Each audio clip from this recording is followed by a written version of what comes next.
नमस्कार। मेरे साथ हैं श्री सोपान जोशी, जो लंबे समय से विज्ञान, पर्यावरण और स्वास्थ्य पर काम करते रहे, रिसर्च करते रहे और लिखते रहे हैं। आज हम उनसे बात करेंगे कोविड महामारी के संदर्भ में कि हमारा जो स्वास्थ्य का तंत्र है, इतना लाचार और असहाय क्यों हो गया है। जोशी जी। जी नमस्कार। ये यहाँ पे एकदम से तो नहीं पहुंचे हैं हम। ये कई सालों की कोताही और स्वास्थ्य पे ध्यान न देने का नतीजा है। और आज भी आप देखेंगे तो ध्यान केवल एक बीमारी पे जा रहा है, जिसकी वजह से हमारा अर्थतंत्र बंद हो गया है। जबकि आज भी टीबी से हमारे देश में 1400 लोग रोज मरते हैं।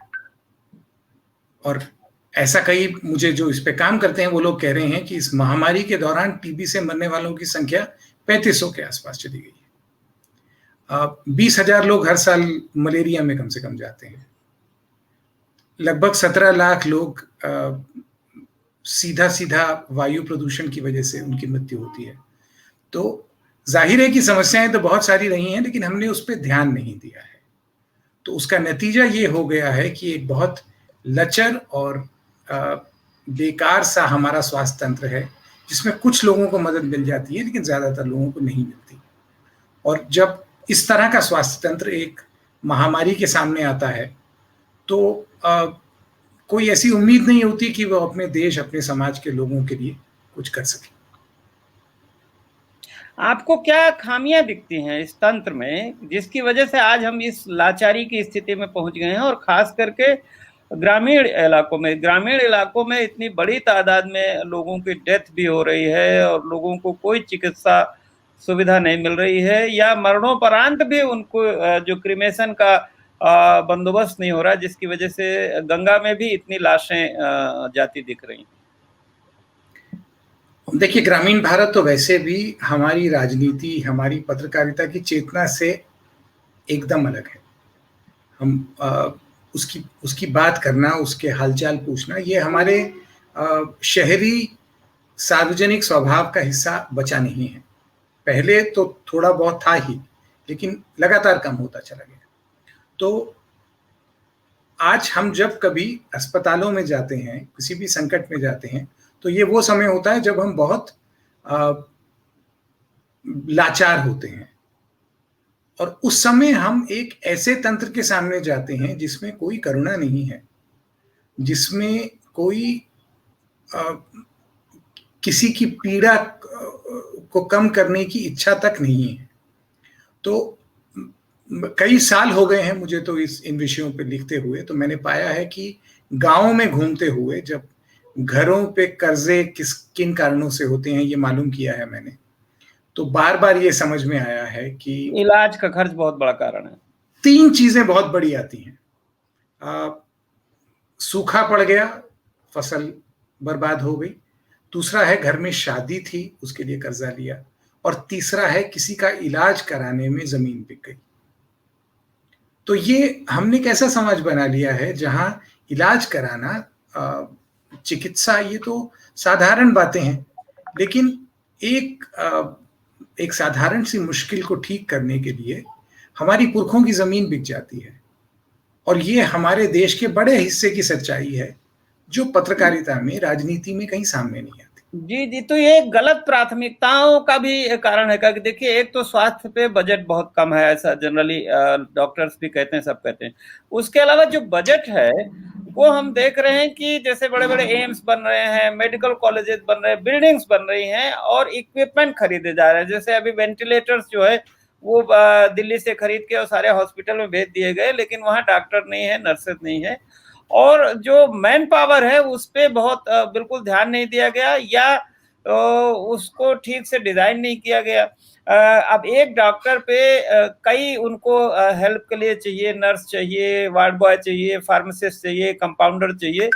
तो आप देखते हैं कि पीएचसीज खास करके रूरल एरियाज की और शहरों में भी मैन पावर ही नहीं है कि जो उसको हैंडल कर सके। इसलिए डॉक्टर्स भी इस समय बहुत ही तनाव का शिकार है, या फटीग हैं, या बीमार भी हो गए हैं।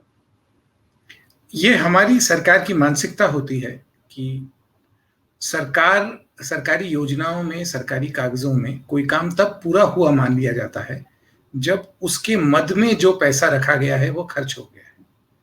अगर पैसा खर्च बजट करने खत्म की हो ऐसी जी जी। उतावली हो तो उसमें हमेशा ये बेहतर रहता है कि आप कोई भवन बना लें या मोटर गाड़ी खरीद लें या मशीनरी खरीद लें, क्योंकि उसमें वो पैसा खर्च हो जाता है और आपके लिए ये बताने का इंतजाम हो जाता है कि काम हो गया है।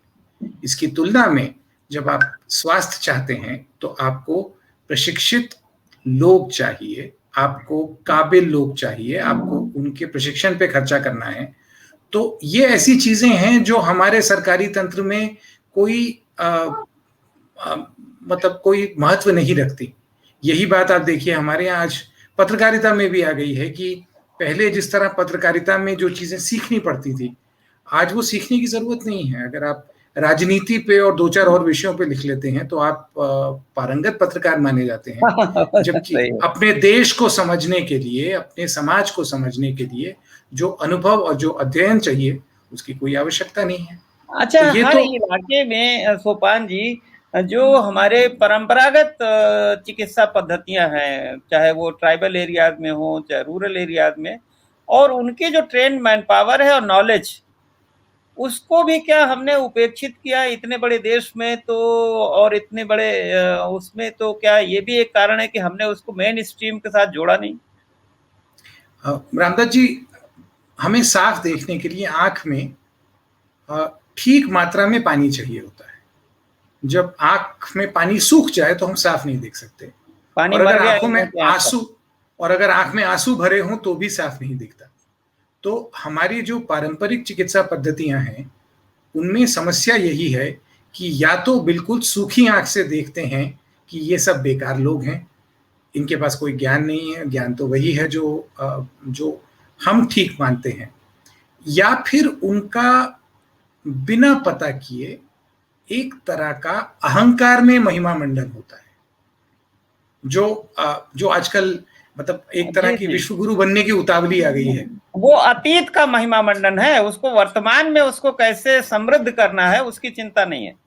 ये इस पे गांधी जी का अनुभव बहुत बढ़िया है, क्योंकि गांधी जी आधुनिक चिकित्सा पद्धति से घबरा के भागे हुए व्यक्ति थे, लेकिन वो हमारी पारंपरिक पद्धतियों में इतनी आसानी से नहीं आ पाए, क्योंकि उन्होंने ये कहा कि हमारे वैद्य, हमारे हकीम, हमारे जो पारंपरिक विधाओं के चिकित्सक हैं, वे सभी अपने पुरखों के यश पे बैठे रहे।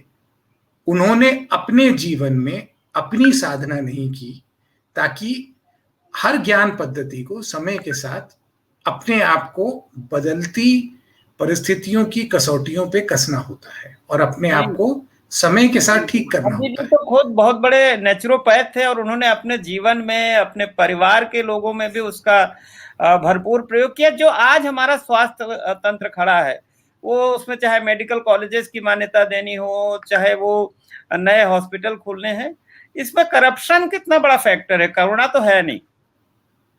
इसको हम 5 हिस्सों में बातचीत को थोड़ा सुलझा हुआ रखने के लिए बांट लेते हैं। तो असहायता जो लोगों की है वो तो मैंने आपको बता दिया।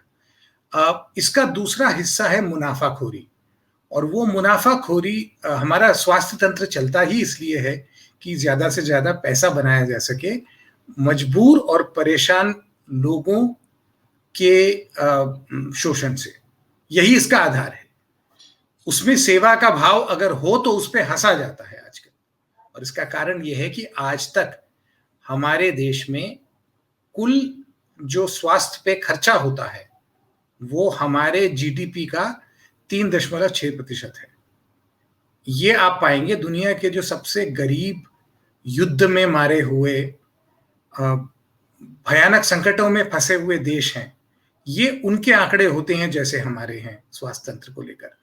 अफ्रीका में जो देश गृह युद्ध की मार से एकदम लचर हो गए हैं, या अफगानिस्तान जैसे देश जहां युद्ध रहा है, या बहुत गरीब देश, उनके साथ हैं हम। और इसमें भी जो सरकार का खर्चा है स्वास्थ्य तंत्र पे कुल, वो जीडीपी का 1.2% है। किसी भी कायदे के देश के आप आंकड़े देखेंगे तो ज्यादातर ठीक चलती हुई सरकारों में ये 5% से ज्यादा होगा, अच्छी सरकारों में ये 8 से 10% होगा। यानी कुल जीडीपी में जो सरकार का खर्चा है स्वास्थ्य में वो इतना होगा। अब ये तो एक हिस्सा है कि सरकार ने छोड़ दिया, सरकार ने छोड़ दिया तो क्या हुआ, तो उसमें निजी उद्योग आ गए।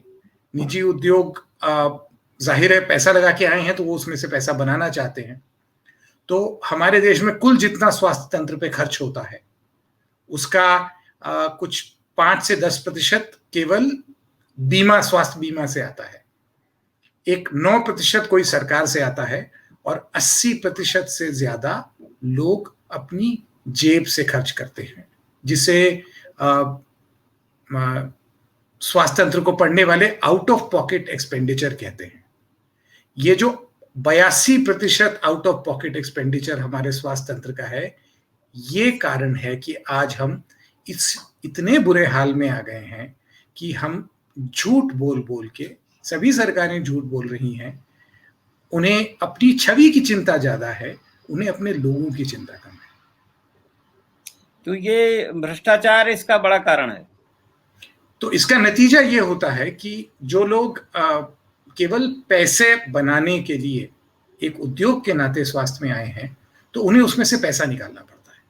तो हमारे मैं ऐसे कई डॉक्टरों से मिला हूं जिन्होंने बताया है कि उन्हें महीने के टारगेट दिए जाते हैं कि अगर इतना पैसा उन्होंने नहीं कमाया तो उनकी तनख्वाह में से कट हो जाएगा।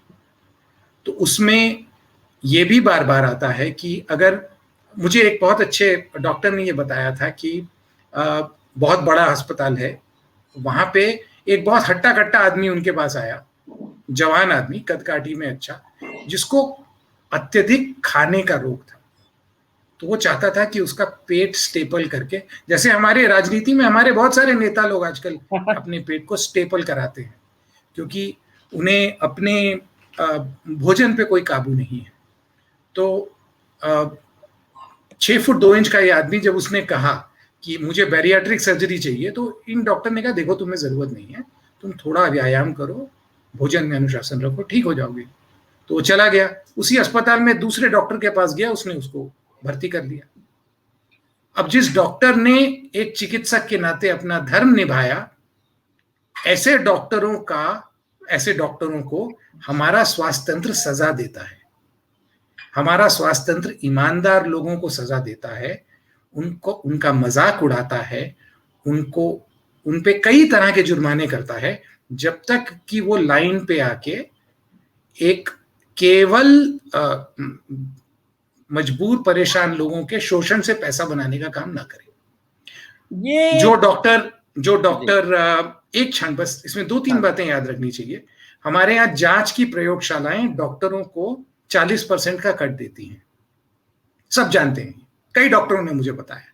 डॉक्टर आपको जब पर्चा लिख के देगा कि ये जांच करा के ले आइए, उसका 40% बताते भी हैं कि वहां चले जाइए जी, और वो बताते हैं कहाँ जाइए। इसीलिए जहां प्रयोगशाला में वो जरूर पूछते हैं कि किस डॉक्टर को ने भेजा है, क्योंकि उनको उसका कट देना है। तो मुझे तो ऐसा बनारस का एक किस्सा पता लगा कि एक नर्सिंग होम में एक गांव के लोग जाते थे जो जिसकी नीयत पे उन्हें शक होने लगा था। तो उस गांव का एक वृद्ध व्यक्ति बीमार पड़ा, उसको लेके वे सरकारी अस्पताल गए, जहां सरकारी अस्पताल ने कहा, उन्हें मृत घोषित किया कि ये आप जब लाए रास्ते में इनकी मृत्यु हो गई। उस व्यक्ति, मतलब उस लाश को लेके वो उस प्राइवेट नर्सिंग होम में गए, तो नर्सिंग होम वालों ने 3 दिन तक आईसीयू में रख लिया उनको, केवल बिल बनाने के लिए। तो जब सरकार समाज के प्रति अपनी जिम्मेदारी छोड़ के पीछे हट जाती है, तो जब उद्योग आएंगे तो आप उन्हें कैसे रोकेंगे? क्योंकि आज हमारे स्वास्थ्य तंत्र वही है जो निजी अस्पताल मुनाफे के लिए चलाते हैं। और ऐसे नर्सिंग होम जो डेड बॉडी को रख के 3 दिन बिल बनाते हैं, वो सरकार के संरक्षण में ही चलते हैं, क्योंकि लाइसेंस वगैरह और तो वो सरकार ही देती है। तो ये मिली भगत इसमें आए बदलाव को अगर आप देखेंगे तो ये दक्षिण भारत से शुरू होता है, जहां पे राजनेताओं ने अपने मेडिकल कॉलेज और अस्पताल खोलने शुरू किए। तो जब राजनेताओं के अपने मेडिकल कॉलेज आने लगे तो मेडिकल कॉलेज प्राइवेट थे जिसमें बहुत बड़ी फीस होती थी, लेकिन यहां केवल फीस नहीं होती, यहां सीटों की नीलामी होती है। जैसे जो विधा में, जिस विधा में सबसे ज्यादा मुनाफा होता है उसकी सीट सबसे ज्यादा पैसे में नीलाम होती है। तो रेडियोलॉजी में बहुत पैसा है क्योंकि आप प्रयोगशाला में लोगों को खूब चूना लगा सकते हैं, और बहुत पैसा है न्यूरो सर्जरी में, तो इनकी सीट कहीं 2 करोड़ तक में नीलाम होती है। तो जब जो डॉक्टर डॉक्टरी पढ़ने के पहले 2 करोड़ रुपया खर्चा उठा रहा है, तो वो जब काम करना शुरू करेगा तो आप उससे क्या अपेक्षा करते हैं? और ये सारे मेडिकल कॉलेज राजनेताओं के संरक्षण में चलते हैं। हमारा जो स्वास्थ्य शिक्षा तंत्र है वो तो कमाल है। मुझे ऐसे डॉक्टर मिले हैं जो बताते हैं कि टेंट हाउस चलते हैं, जो जब कभी किसी मेडिकल कॉलेज का इंस्पेक्शन होता है तो वहां एक दिन के लिए अस्पताल सजा दिया जाता है। ये बात अभी नहीं है, मैंने ये चीजें आज से 12-13 साल पहले लिखी। हाँ, वो न पढ़ाने वाले हैं न पढ़ने वाले हैं, दोनों नहीं।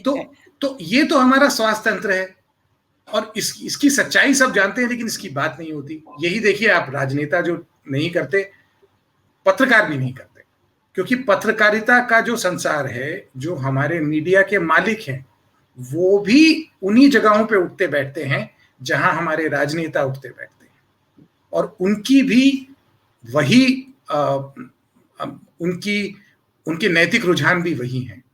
नहीं, कई पत्रकार साथी तो फिक्सर का काम करते हैं कि मेडिकल कॉलेज में एडमिशन कराना है, उनको मान्यता दिलानी है। मैं 25 साल से, रामदत्त जी आपका अनुभव तो और लंबा है, लेकिन 25 साल से तो मैं काम कर रहा हूं, और पहले जब कभी किसी गांव में या कस्बे में एक पत्रकार के नाते जाते थे तो लोग बड़े सम्मान से मिलते थे, और लोग ये सोचते थे कि हमारा दुख दर्द पूछने आया है, और इतना सम्मान होता था कि मुझे झेप आती थी। और आज ऐसा समय आ गया है जब आप कहीं जाके अगर कहें कि आप पत्रकार हैं, लोग सीधे पूछते हैं कि आप किसके लिए काम करते हैं, किस राजनीतिक दल के पत्रकार हैं। नहीं, इतना ही नहीं, कई अखबार मालिक या टीवी चैनलों के मालिक तो अपने रिपोर्टर से हर महीने पैसा लेते हैं, पैसा देने के बजाय। तो जब पत्रकारिता की ये स्थिति है तो ये कैसे होगा? जिन लोगों का काम है लोगों को चेताने का, जब वही सत्ता के साथ पड़े रहेंगे, उसके सुख भोगते रहेंगे, तो जाहिर है, आप देखिए मतलब कितने टीवी चैनल हैं जिन्होंने भूत बंगला कह के घंटों घंटों कार्यक्रम चलाए हैं, आज भी चलाते हैं। कुछ एक छोटी सी घटना कहीं हो जाए तो उस पे वो घंटों घंटों कार्यक्रम चलाएंगे, लेकिन वो स्वास्थ्य तंत्र पे बात करने के लिए अपने पूरे दिन में 5 मिनट नहीं निकाल सकते। अच्छा, आज जो महामारी है, तो हम लोग डिस्कस कर रहे थे लॉन्ग टर्म इश्यूज जिनमें टाइम लगेगा, तत्काल कुछ हो सकता है क्या? सबसे पहले तो सरकार को इसको प्राथमिकता मानना पड़ेगा। इसमें ये बात करनी चाहिए कि सरकारी भवन और अपने दफ्तर और अपने घर बनाने की प्राथमिकताओं को थोड़ा पीछे करना चाहिए ऐसे समय में। ये बड़ा अटपटा लगता है कि जब देश के सबसे बड़े नेता, जब देश इतना परेशान है, लोग इतने परेशान हैं, डरे हुए हैं, इतनी गुर्बत में हैं, मजबूरी में हैं, ऐसे में अपना महल बना रहे हैं, तो ये किसी राजा के लिए शुभ लक्षण नहीं है। ये किसी प्रजा के लिए भी जाता है। जो आम जनता है वो असहाय महसूस करती है कि हमारा उसमें सीधा ये है कि हमें चुनाव जीतना आता है, तुम्हें जो करना है कर लो, तुम्हें जो करना है करो, हमें चुनाव जीतना आता है। तो ये किसी देश के लिए अच्छा लक्षण नहीं है, समाज के लिए अच्छा लक्षण नहीं है। हमें पहली बात तो पत्रकारिता के लिए खराब लक्षण है कि हमने अपने नेताओं को उन चीजों के लिए जिम्मेदार मानना बंद कर दिया है। लेकिन इसमें सबसे पहले, जी हाँ, और तो अगर सरकार अभी इसको प्राथमिकता मानती है तो सबसे पहला, देखिए, ये सभी लोग जानते हैं जो सरकारों में रहे हैं, जिन्होंने हम पत्रकार जिन्होंने सरकारों को कभी ना कभी किसी न किसी रूप में कवर किया है, वो ये जानते हैं कि सरकार एक बार कोई चीज तय कर ले तो उसके लिए करना कठिन नहीं है। तो जाहिर सी बात है कि सरकार ने जो तय किया हुआ था वो कुछ और था। सरकार के मानस पे चुनाव जीतना ज्यादा बड़ी प्राथमिकता थी, ऐसे आयोजन कराना जिनसे चुनाव जीतने में सुविधा होगी ज्यादा बड़ी प्राथमिकता थी। तो अगर ये हमारे नेताओं की प्राथमिकता है तो और क्या होगा। सही कह रहे हैं, भ्रष्टाचार कम करना, शिक्षा, स्वास्थ्य, रोजगार के साधन क्रिएट करना, ये प्राथमिकता ही नहीं है। और ये मैं सहमत हूं कि अगर इच्छा शक्ति हो हमारे जो राजनीतिक नेतृत्व में, तो संसाधनों की कोई कमी नहीं है, लेकिन वो संसाधन गलत जगह पे खर्च हो रहे हैं, चौड़ी सड़कें, बिल्डिंग्स और इन सब में। और जो लोगों के स्वास्थ्य पे खर्च होना चाहिए वो नहीं हो रहा है। बहुत बहुत धन्यवाद आपका सोपन जोशी जी, हमसे बातचीत करने के लिए। रामदत्त जी, आप इस तरह के विषयों पे अभी भी लिखते रहते हैं, लगातार इतनी मेहनत करते रहते हैं, उसके लिए आपको साधुवाद। और मेरी ऐसी उम्मीद है कि कुछ और पत्रकार आपका ये काम देख के अपना मन सामाजिक बनाए रखेंगे। बहुत बहुत धन्यवाद आपका। सुनने के लिए शुक्रिया। पसंद आया हो तो कृपया लाइक करें और मित्रों से शेयर भी करें। अपनी टिप्पणी लिखें और नियमित वीडियो अपडेट पाने के लिए मीडिया स्वराज यूट्यूब चैनल को सब्सक्राइब भी करें। जय जगत।